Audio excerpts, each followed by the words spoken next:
রাসূল আকরাম সাল্লাল্লাহু আলাইহি ওয়াসাল্লাম বলছেন, দুনিয়ার মধ্যে যদি তুমি নেক সন্তানকে রেখে যাইতে পারো, ওই নেক সন্তানের মাধ্যমে যত নেক আমল হবে তোমার কবরের মধ্যে দোয়া করবে।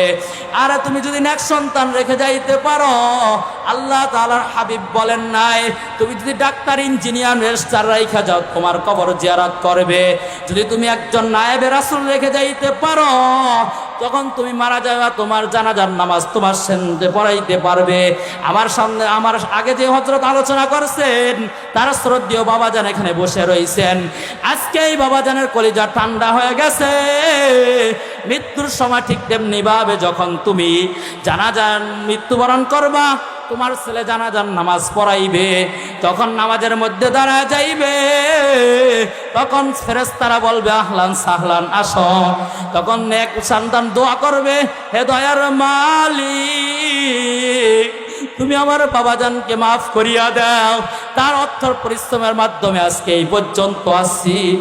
এই জন্য একটু চিন্তা করে দেখো রে মুমিন, ওই অন্ধকার কবরে তুমি কেমনে যাইবা? ওই অন্ধকার কবরে যাওয়ার জন্য তুমি কি ফায়দা করেছো? আজকে মাদ্রাসায় পড়লে, বড় মাদ্রাসায় পড়ে কি হয়? এক মাদ্রাসায় যাইলে কি হয়?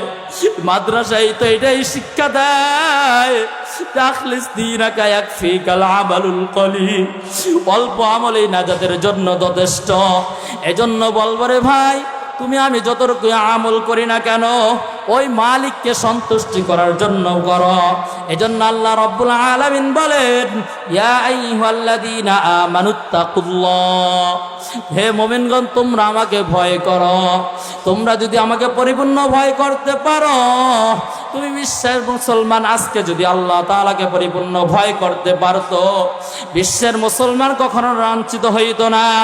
আজকে আল্লাহ তাআলার প্রতি একাত্মতা হওয়ার কারণে, আজকে বিশ্বাস থাকার কারণে সিরিয়ার মুসলমান আজকে বিজয় অর্জন করেছে। 5 আগস্ট বাংলার জমিনকে স্বাধীনতা হিসাবে ঘোষণা করেছে। ওলামায়ে কেরামরা নিজের জীবনকে বিলিয়ে দিয়েছে।